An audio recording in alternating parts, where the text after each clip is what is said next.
Who's being held responsible for this level of incompetence at Pan Am? And if you won't punish those who are responsible, aren't you just encouraging this kind of incompetence to continue there? I think if the member opposite asked those young people the price that they would put on their security, Mr. Speaker, I think what those young people would say is, you know what? It's your responsibility to do everything you can to keep me safe. I'm going to train every day. I'm going to train 8 hours a day on the trampoline, on the track, in the pool. You, government, you keep us safe. That's your job. For those of you across the country fortunate enough not to have Kathleen Wynne as your premier, this is the kind of baffle gab we get from her. She wasn't asked whether or not we want security at the games. She was asked why the cost has run so completely out of control, or maybe more to the point, if you can't keep costs under control and keep people safe at the same time, why are you putting these games on at all? The NDP are asking questions. NDP member of Provincial Parliament, Jagmeet Singh, joins me from Queen's Park. Welcome, sir. Well, thank you very much. It's a pleasure to be with you. Is it over the top for one politician to say to the Premier that they are incompetent on this file? Listen, the reality is that we don't even have to use our own opinion in this matter. The Auditor General released a report, and that report was specifically in reference to security and security costs. Now, that report makes it very clear that the government has dropped the ball with respect to security costs. Specifically, the costs are over budget.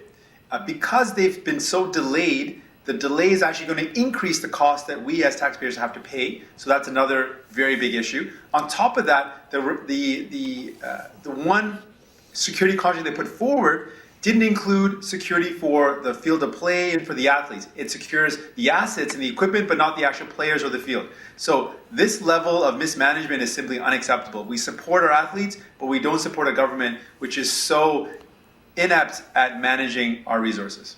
Well, we had them in the games in Winnipeg some years ago. I think they spent $500 million, and I took the time one day to do an inflation costing on that, and we're still billions of dollars ahead. I kind of wish Winnipeg was still doing this instead of it being moved to Toronto. Anybody across the country shouldn't be smiling, though, because federal dollars are involved.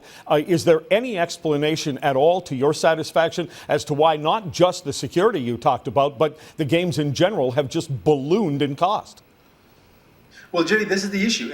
We're just looking at security right now, and the Auditor General independently has assessed that there's significant cost overruns. There's been significant problems with the way it's been managed, and this is unacceptable. And this is just security. What about all the other areas of the bill of the games? What about all the other areas where we haven't even delved into the details of where there might be other mismanagement? This is simply an example of this government's inability to manage appropriately and to make decisions in an effective way. And a lot of it comes down to them not making decisions in a timely manner. And really, there should be no surprise. We won this bid in 2009. This is not like an event that's sneaking up on us. We had enough time. The government had more than enough time to make the decisions. Why did they wait so long to get security contracts? And because of that delay, we're actually suffering.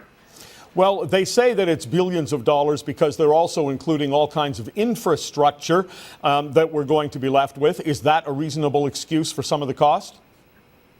Well, infrastructure is obviously something we certainly need. And particularly in Toronto, we need infrastructure. And sometimes when you have games, it gives an opportunity to inject some much needed investment. But really what we're looking at is, how is this infrastructure being built? Is it being built in a meaningful way? Is it been built in an effective way, in an efficient way? And are our precious taxpayer dollars being used in the most cost-effective way? We need to make sure that every decision made by this government actually shows value for money.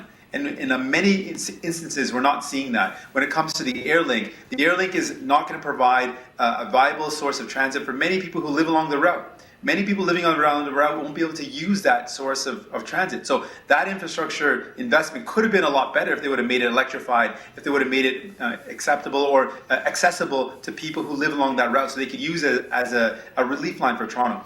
But a lot of these investments aren't being done in a thoughtful manner. They aren't being done in a way that actually is going to benefit people in Ontario. So no, in that respect, the infrastructure investments could have been very beneficial, but they're looking like they won't be. Well, I've tried to look things up in many cases and just been confused. The culture minister says our government has made these the most transparent games ever. Does it feel that way to you? Not at all. I mean, I can give you one specific example. There's actually a report that's going to talks about the impact on gridlock with the games.